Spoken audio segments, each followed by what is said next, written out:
Como eu disse, eu quero falar um pouquinho sobre oração, o que a gente mais faz aqui, né? O que a gente mais pratica aqui.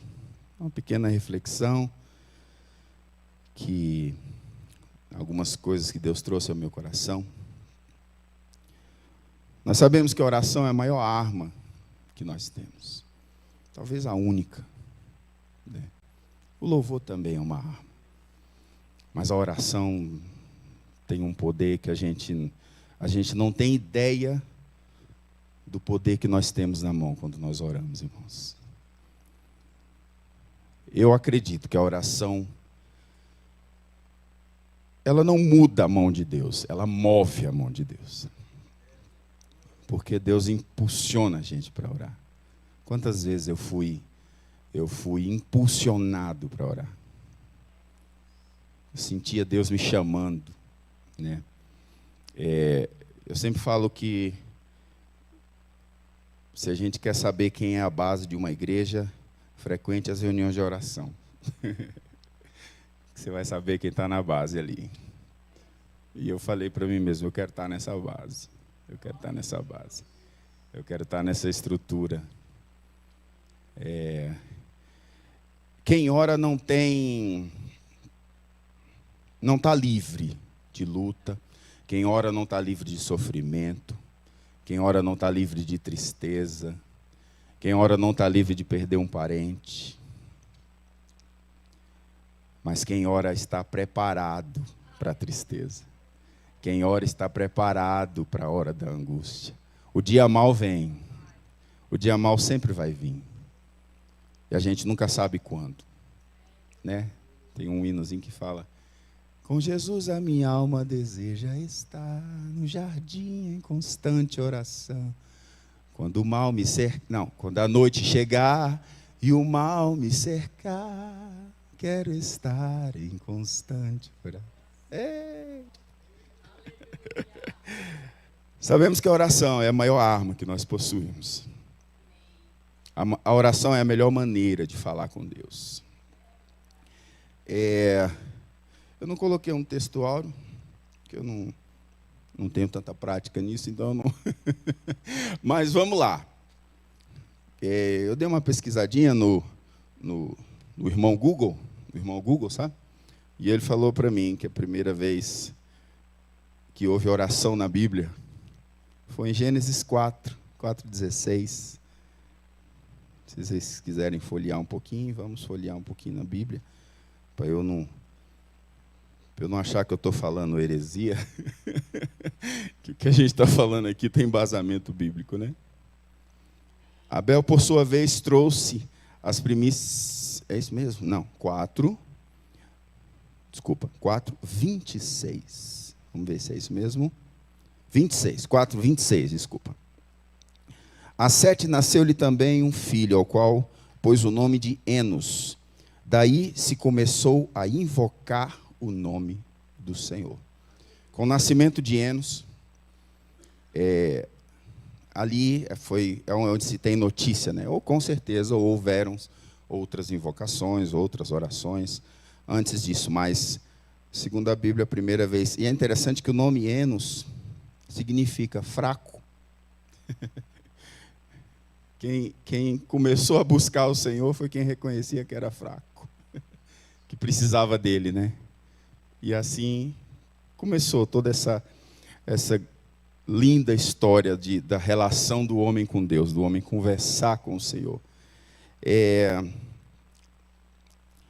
Na Bíblia nós temos vários exemplos de orações. Orações respondidas, orações não respondidas, mas que servem de parâmetro para nós entendermos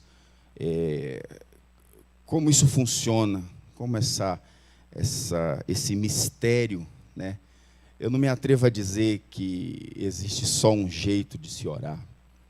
Eu não me atrevo a dizer que existe apenas uma oração que é respondida.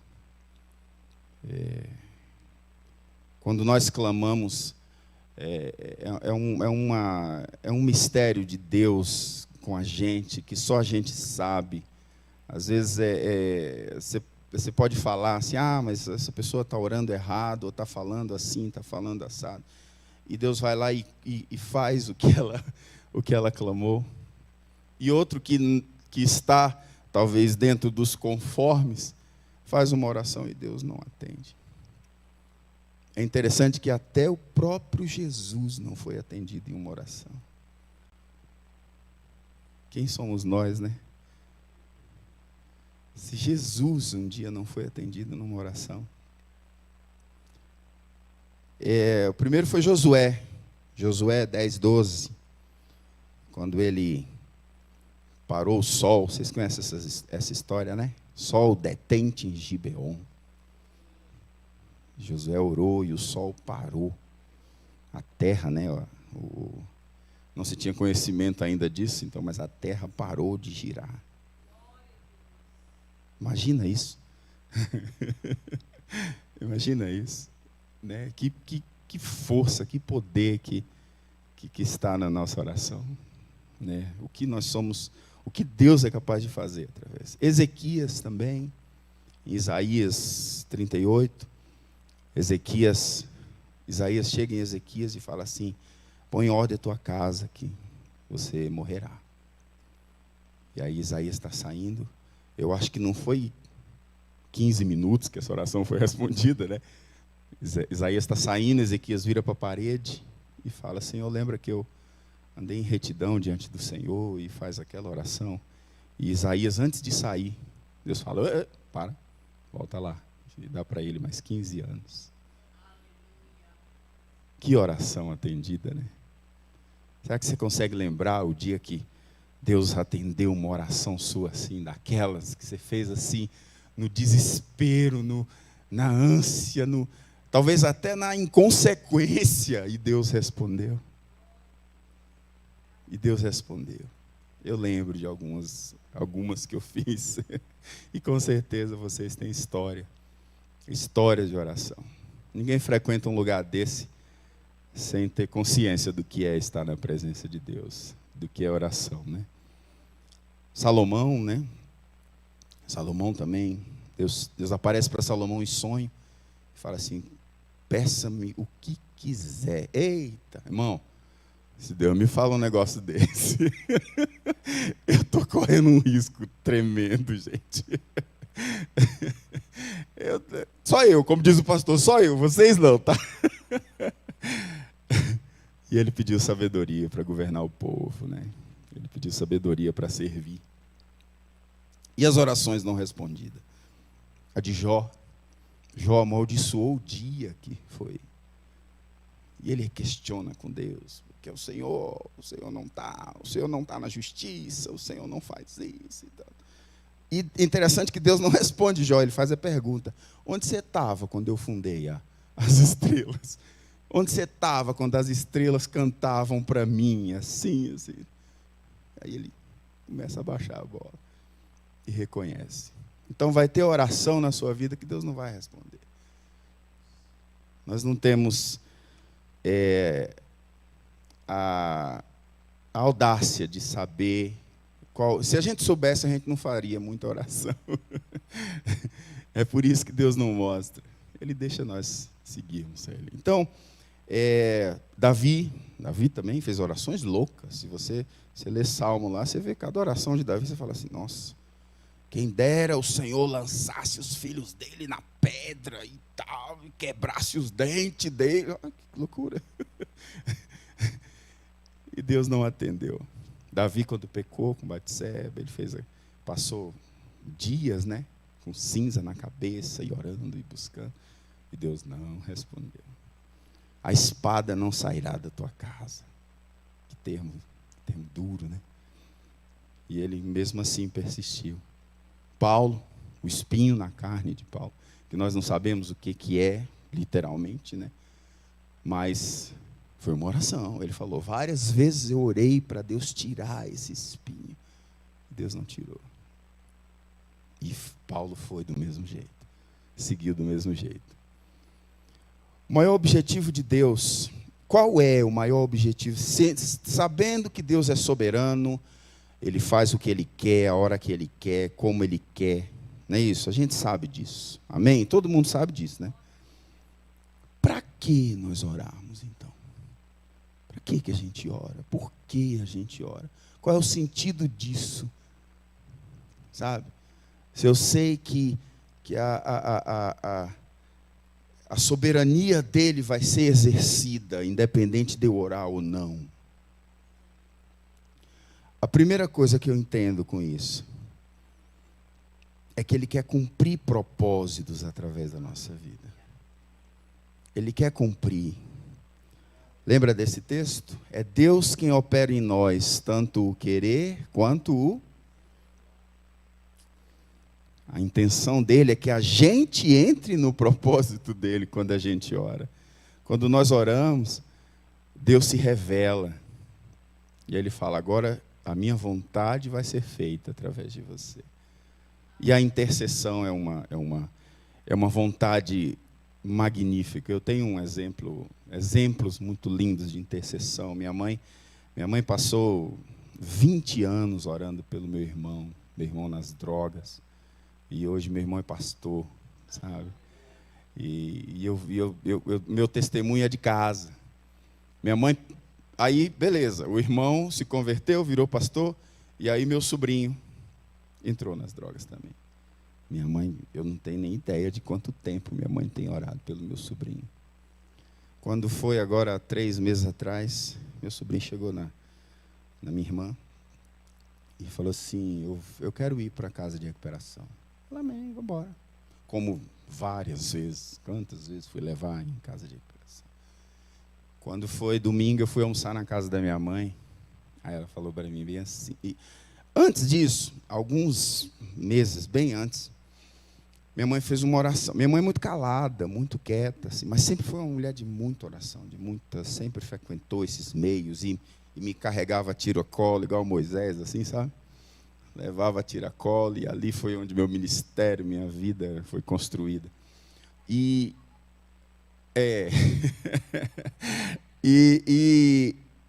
assim, ela sempre foi muito calada, sempre foi dos bastidores, né? E um dia nós estávamos numa oração e minha mãe fez uma oração que mexeu muito comigo. Estava numa intercessão, uma consagração, né? Minha mãe gosta muito de fazer isso. E pelo meu sobrinho. E aí ela começou a orar e ela se levantou, assim, a voz dela saiu do meio das pessoas que estavam orando normal, assim. E ela falou bem assim, Senhor, eu sei que o Senhor já fez muita coisa por mim, mas se eu puder pedir ainda uma coisa, antes do Senhor me levar, eu quero ver meu neto te reconhecendo e dizer para mim que um dia te aceitou. E eu fiquei assim, até falei para ele, eu falei, rapaz, você está correndo um risco. Cara, você não tem ideia da roubada que tu está se metendo, cara. Beleza. Quando foi agora, domingo, minha mãe chegou em mim e falou assim, Márcio, você não acredita, minha mãe me chama de Márcio. Márcio, você não acredita o que aconteceu. Eu falei, o quê, mãe? O Vitor ligou para mim. Eu falei, foi, mãe, que bom. E ele falou que aceitou Jesus. Nossa, irmãos, eu fiquei muito feliz com aquilo. E o olhinho dela brilhou assim, sabe? Eu falei, meu Deus. Eu falei, Senhor, agora o Senhor pode levar a minha mãe. Minha mãe está bem debilitada, sabe? 86 anos. Está bem debilitada, venceu 2 cânceres. E aquela coisa assim. Mas ela falou numa alegria. E eu falei, olha, o Deus que responde a oração ainda aí. O Deus que responde a oração. Então, assim, o principal objetivo é esse. Deus quer que a gente interceda. Que a gente se... Irmãos, eu falo isso muito para minha esposa. Amor, eu não acredito que Deus se feche os seus ouvidos para alguém, esteja como estiver, que se prostra diante dele, se ajoelha e faz uma oração a ele. Ou de alguém que bota um nome específico por alguém e intercede por alguém. Não há como Deus rejeitar. Entenda como você quiser, acredite, goste ou não. Deus não rejeita oração. Isso não é balela. Ó, chega, eu estou arrepiado. Isso não é conversa, isso não é historinha. Deus não rejeita orações. Se você está orando por alguém, se você está intercedendo pela vida de alguém, saiba, o Senhor está colhendo cada oração dessa. Cada oração.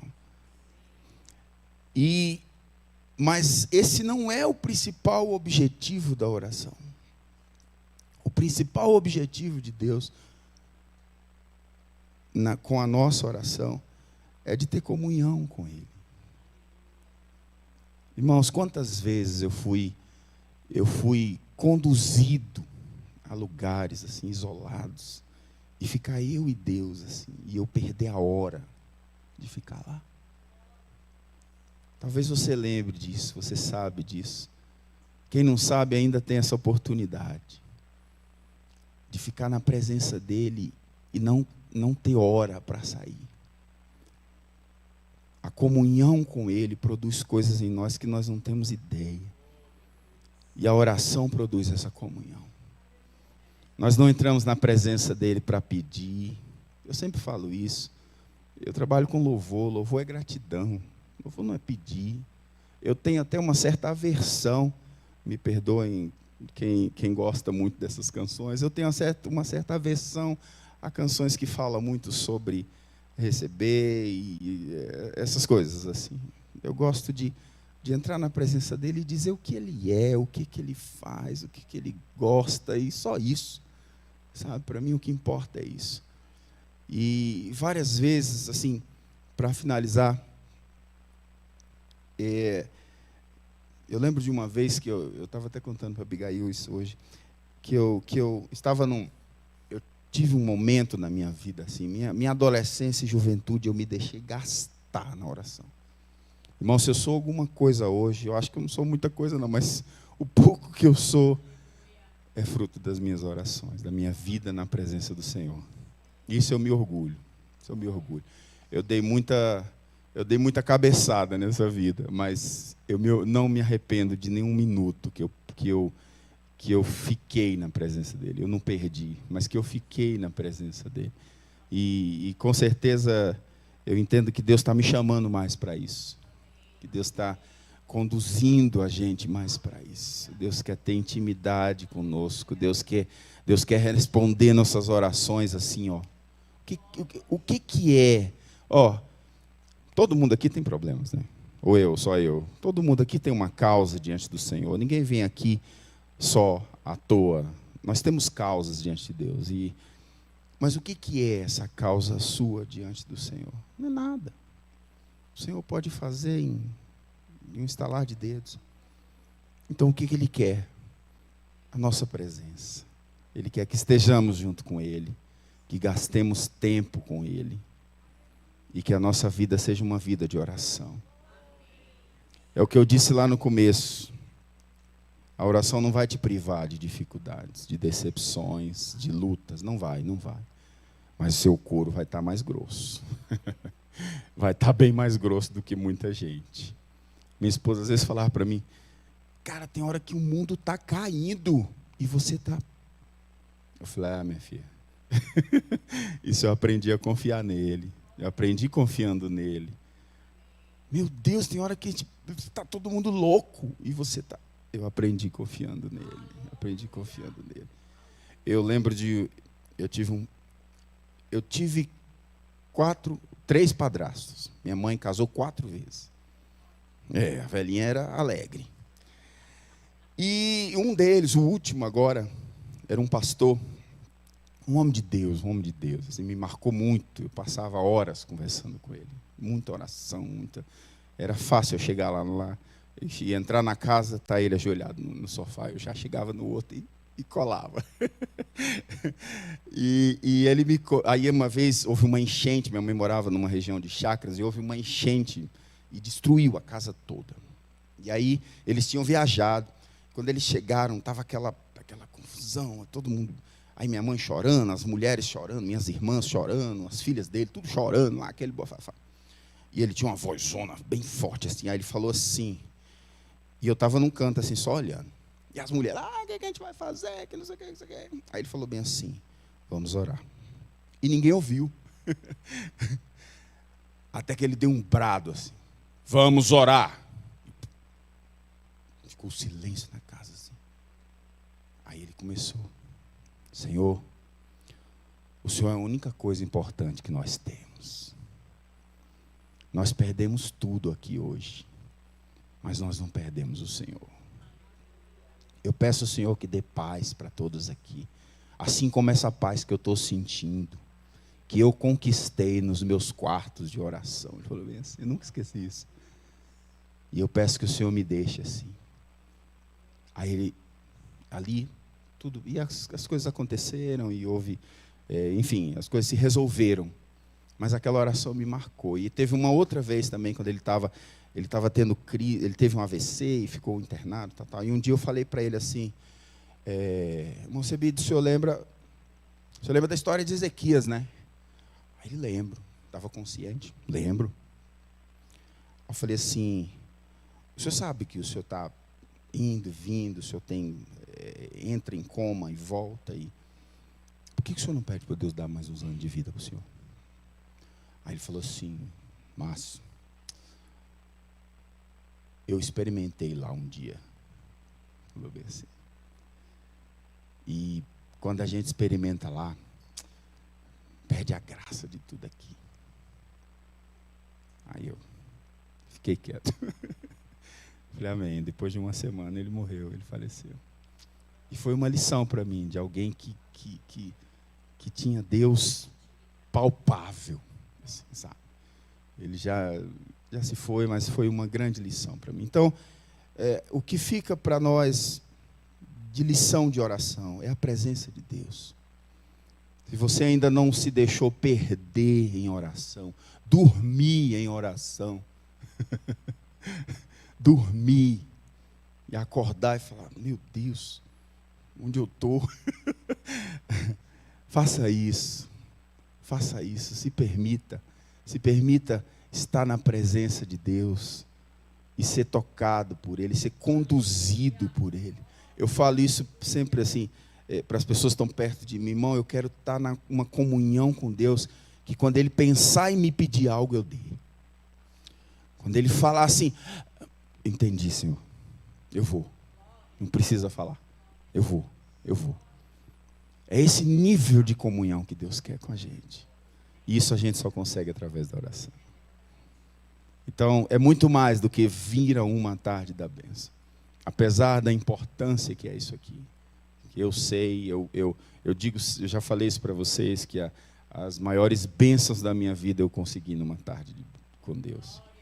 Eu consegui numa tarde com Deus, mas eu tinha a vida do quarto. A vida do quarto é o mais importante. Aqui é a consequência da vida do quarto. Deus te leva para o secreto, Deus te empurra. Eu lembro que antes da pandemia eu falei assim, eu via o Senhor empurrando pessoas para dentro das casas, assim, sabe? E eu falei, gente, o que é isso? E eu via uma mão empurrando as pessoas. Eu falei, cara, isso é Deus. Deus está empurrando as pessoas para o secreto. E eu pensei nisso, eu falei, Deus está empurrando para o secreto. Meu colega, um amigo meu, fez até canções com isso. Mas aí veio a pandemia, aí eu entendi, eu falei, olha, Deus empurrou para o secreto. Muita gente foi para o secreto. Eu fui. Que tempo bom que eu tive com Deus nessa pandemia, gente. Eu não perdi, não. Não perdi meu tempo em live, não. Eu ganhei na presença dEle. Amém? Que Deus abençoe. Essa é uma pequena reflexão do que nós podemos e do que nós devemos fazer no Senhor. Orar, orar e orar. Amém? Deus abençoe.